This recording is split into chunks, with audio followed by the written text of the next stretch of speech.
Hello friends, I am C वर्धमांडा का from Arham institute. मैं आज इस वीडियो में आपको इनकम फ्रॉम अदर सोर्सेज का मोस्ट इंपॉर्टेंट, सबसे ज़्यादा इंपॉर्टेंट गिफ्ट की टैक्सेबिलिटी सिखाऊंगा।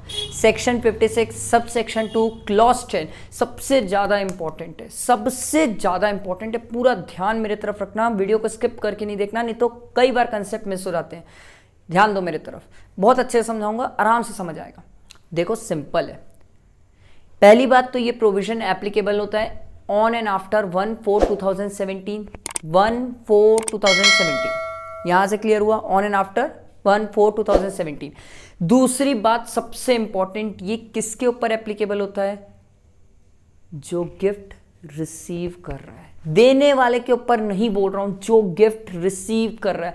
ये पूरा प्रोविजन हम उसके हिसाब से पढ़ते हैं, उसके हैंड में टैक्सेबिलिटी की बात करते हैं। जो दे रहा है उसके हिसाब से नहीं बोल रहा हूं मैं, जो गिफ्ट जो रिसीव कर रहा है उसके हिसाब की बात हो रही है। अब ध्यान से सुनना, हमने गिफ्ट को 3 पार्ट में डिवाइड किया, या तो कैश गिफ्ट हो सकता है, या इमूवेबल प्रॉपर्टी का, या मूवेबल प्रॉपर्टी का गिफ्ट हो सकता है। सबसे पहला है कैश गिफ्ट।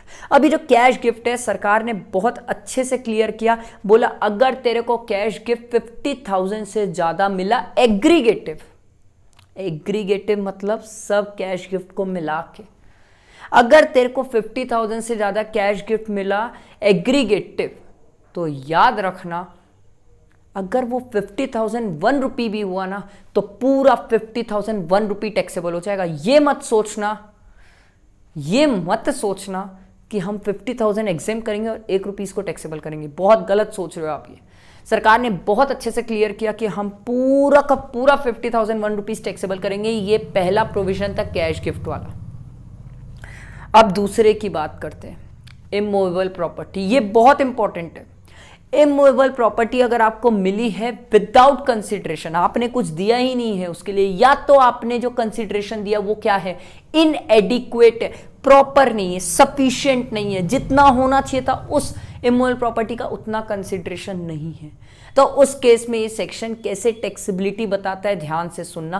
पहला है, अगर आपने कंसिडरेशन दिया ही नहीं है, अगर आपने कंसिडरेशन दिया ही नहीं है, और अगर उसकी स्टैम्प ड्यूटी वैल्यू सरकारी रेट, स्टैम्प ड्यूटी वैल्यू अगर उस इमूवेबल प्रॉपर्टी की 50,000 से ज्यादा एक्सीड करती है, तो जितना अमाउंट है उसकी स्टैम्प ड्यूटी वैल्यू पूरा का पूरा टैक्सेबल होगा। अगर उसकी स्टैम्प ड्यूटी वैल्यू 50,000 से ज्यादा एक्सीड करती है विदाउट कंसिडरेशन वाले केस में, तो पूरी की पूरी स्टैम्प ड्यूटी वैल्यू क्या हो जाएगी, टैक्सेबल। इट मींस अगर 50,000 1 रुपी भी अगर उसकी स्टैम्प ड्यूटी वैल्यू है, तो पूरा का पूरा टैक्सेबल हो जाएगा। ध्यान रखना, पहली चीज विदाउट कंसिडरेशन वाला कहानी थी। दूसरा वाला इनएडिक्वेट कंसिडरेशन है, कंसिडरेशन प्रॉपर नहीं है, सफिशिएंट नहीं है। इस केस में गवर्नमेंट ने बोला भैया जितना तेरे को सेल कंसिडरेशन, बहुत ध्यान से सुनना, इसमें बहुत सारी बातें, जितना मैंने पे किया है, मैं तो रिसीवर के पॉइंट ऑफ व्यू से, मैंने जितना पे किया है सेल कंसिडरेशन, जितना मैंने पे किया है, ठीक है, मैं परचेस कर रहा था, वो बंदा सेल किया था, जितना मैंने उसे दिया था सेल कंसिडरेशन के फॉर्म में, जो मेरा परचेस कंसिडरेशन है, ध्यान देना, उसको कंपेयर किया जाएगा स्टैम्प ड्यूटी वैल्यू से। एक एग्जाम्पल देके समझाता हूं, ध्यान दो। मैंने उसे 10 लाख दिया, और अगर स्टैम्प ड्यूटी वैल्यू 15 लाख है, दोनों के बीच का डिफरेंस कितना है, 5 लाख। सरकार बोली गया तू, 50,000 से ज्यादा का डिफरेंस है, तो जितना भी एक्सेस है पूरा का पूरा क्या हो जाएगा, टैक्सेबल। सरकार क्या करेगी, 15 लाख माइनस 10 लाख, तू 10 तो दिया ही है, 5 लाख से रिलेटेड चोरी कर रहा है, 5 लाख से रिलेटेड चोरी कर रहा है सरकार के हिसाब से। ये तो तूने घपले में किया होगा, सेटिंग की होगी, कैश में दिया होगा, अंदर से दिया होगा, टेबल बिलो द टेबल कुछ भी किया होगा। सरकार बोली वेरी गुड, 15 लाख हम क्या बोलते तेरी सेल कंसिडरेशन मान लेंगे, माइनस 10 लाख मानेंगे, और 5 लाख रुपीज टैक्सेबल होगा in the hands of receiver, अब मैंने सरकार को बोला ध्यान दो मेरे तरफ, सरकार से मैंने पूछा ये ऐसा क्यों, सरकार बोली 50,000 से ज्यादा का गैप है, तो मैंने बोला सरकार से अगर ये इधर ध्यान देना, ठीक है, सरकार को मैंने बोला अगर मान लो ये 10 लाख होता, ठीक है, और स्टैम्प ड्यूटी वैल्यू अगर यही मान लीजिए 10,40,000 होती, तो फिर सरकार बोली छोड़ दिए यार, 50,000 से कम का गैप है। मैं बोला अच्छा मैंने सरकार से ये पूछा, ध्यान देना भी, मैंने सरकार से ये पूछा यार एक 5% वाला भी प्रोविजन पढ़े थे हम। सरकार बोली हाँ वो भी एप्लीकेबल है। मैं बोला वो कैसे एप्लीकेबल है? सरकार बोली ध्यान से देखना, सरकार ने बोला 5% जिस वैल्यू में तूने डील किया है सच अमाउंट, इसका 5% और 50,000, ठीक है, 5% जिस अमाउंट पे तू डील कर रहा है और 50,000, हम ये चेक करेंगे ये दोनों अमाउंट से ज़्यादा का गैप नहीं होना चाहिए भाई, ये दोनों अमाउंट में से ज़्यादा का गैप नहीं होना चाहिए। आपने ये दोनों अमाउंट चेक कर लिया 50,000 या 5%, इतने का गैप अलाउड है स्टैम्प ड्यूटी वैल्यू और आपके कंसिडरेशन में इससे ज़्यादा का डिफरेंस रहा, इससे ज़्यादा का डिफरेंस रहा तो आपका जो डिफरेंस अमाउंट है वो टैक्सेबल हो जाएगा। एग्जाम्पल देता हूँ, आराम से मेरे तरफ ध्यान दो, आराम से मेरे तरफ ध्यान दो। जैसे मान लो इसको चेंज करते हैं अपन, मान लो ये अगर 11 लाख होता, ठीक है, तो ये 11 लाख का 5% कितना हो जाता सर? 55,000। ये कितना था? 50,000। यहां तक आया समझ? 50,000 और 5% 55,000। अब ये दोनों अमाउंट में सरकार बोलती है whichever is higher, whichever is higher, इतना गैप हम तेरे को अलाउ कर देंगे स्टैम्प ड्यूटी वैल्यू में और तेरे कंसिडरेशन में इससे ज्यादा का डिफरेंस हुआ तो तू बैठ डिफरेंस अमाउंट का टैक्स दे दे। ध्यान देना मेरे तरफ कैसे, मेरा स्टैम्प ड्यूटी वैल्यू कितनी है? 15 लाख। मेरी स्टैम्प ड्यूटी वैल्यू कितनी है? 15 लाख। और मेरी वैल्यू कितनी आ गई थी? 11 लाख। यार 11 लाख में 55,000 ऐड करके देख लो, 15 लाख तक पहुंच ही नहीं पाएगा। तो सरकार बोली गया तू गया भैया, डिफरेंस अमाउंट कितना है? 4 लाख का। चल 4 लाख में बैठ और टैक्सेबल है तू। आप बोलोगे सर एक बंदा अगर 15 लाख से ऊपर में बेच रहा है तो, स्टैम्प ड्यूटी वैल्यू से ऊपर में बेच रहा है तो, अरे उस केस में तो कोई दिक्कत ही नहीं है। सरकार तो बोलती है अच्छा है तो स्टैम्प ड्यूटी वैल्यू से ज़्यादा में बेचेगा तो हमें ही ज़्यादा पैसा मिलेगा, उससे हमें दिक्कत नहीं है। दिक्कत क्या है? दिक्कत तो तब थी जब तुम कम में एडजस्टमेंट करने की कोशिश कर रहे हो, ठीक है। दिक्कत तो तब थी जब तुम कम में एडजस्टमेंट करने की कोशिश कर रहे हो, स्टैम्प ड्यूटी वैल्यू से कम दिखाने की कोशिश कर रहे हो। तो सरकार बोलती है भैया डिफरेंस अमाउंट टैक्सेबल है, डिफरेंस अमाउंट टैक्सेबल है, ये समझ लो, आराम से समझ लो। 4 लाख टैक्सेबल हो जाएगा, या समझ। अब ध्यान से सुनना, इसमें जो कंडीशन दी हुई है वो 50C या 43CA वाली जो कंडीशंस है वही कंडीशंस है। सर स्टैम्प ड्यूटी वैल्यू कब की लेना है? Most important, stamp duty value आप डेट ऑफ एग्रीमेंट की लोगे, प्रोवाइडेड जिस दिन एग्रीमेंट हुआ है उस दिन आपने कंसिडरेशन जो दिया है, थोड़ा बहुत टोकन मनी बोल लो, पगड़ी बोल लो, जो बोल लो, आपने दिया है वो कैश में नहीं होना चाहिए। Other mode, any other mode other than cash. अगर वो कैश में है, अगर वो कैश में है तो आप स्टैम्प ड्यूटी वैल्यू रजिस्ट्री की डेट की लोगे, अदरवाइज आप stamp duty value on the date of agreement वाली लोगे। इस चीज का बहुत अच्छे से ध्यान रखना, कंफ्यूज नहीं होना। नहीं तो कई बार क्या होता है एग्जाम में स्टूडेंट स्टैम्प ड्यूटी वैल्यू गलत ले लेते हैं। आपको ये चीज का ध्यान रखना है, stamp duty value on date of agreement होगी प्रोवाइडेड आपने उस दिन कुछ पैसा दिया है, अदर देन एनी मोड, कोई भी मोड होगा बट कैश नहीं होना चाहिए यार, कैश तो बिल्कुल भी नहीं चलेगा। अगला पॉइंट इसमें यह ध्यान रखना, ये 5% और 50,000 whichever is higher, whichever is higher, higher तक का चलेगा भाई, हायर चलेगा। जितना हायर अमाउंट आएगा उतने का डिफरेंस आपकी स्टैम्प ड्यूटी वैल्यू से हो सकता है, उससे ज़्यादा का डिफरेंस हुआ तो फिर टैक्सेबिलिटी आ जाएगी।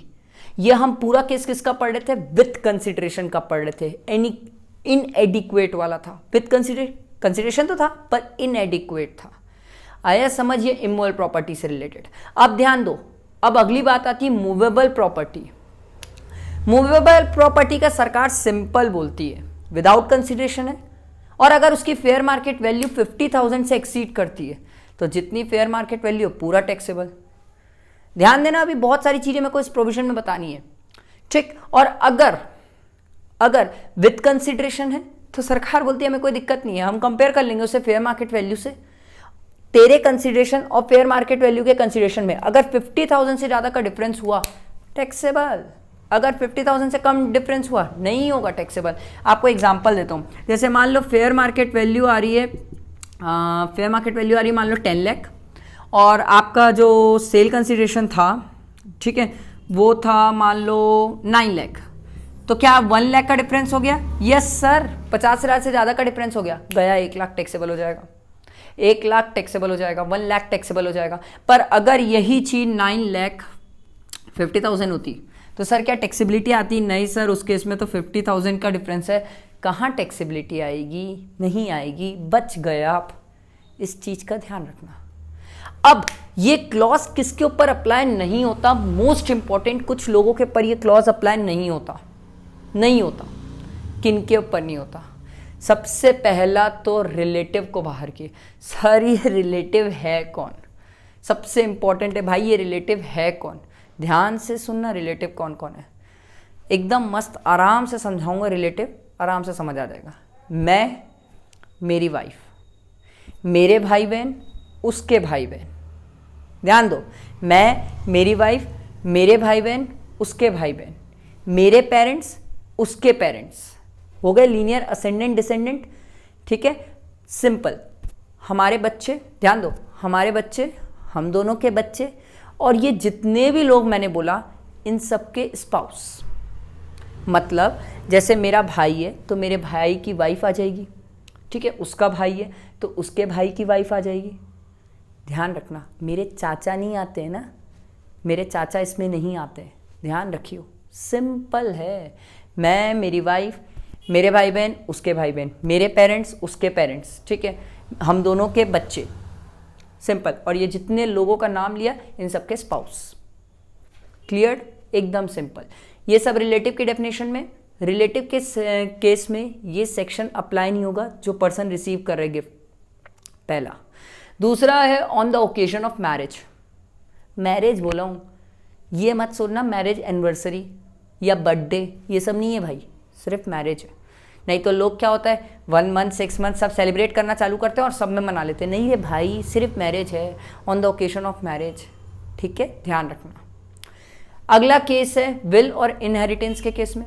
वसीयत, इनहेरिटेंस, उसमें आपको कुछ मिलता है, कोई दिक्कत नहीं है।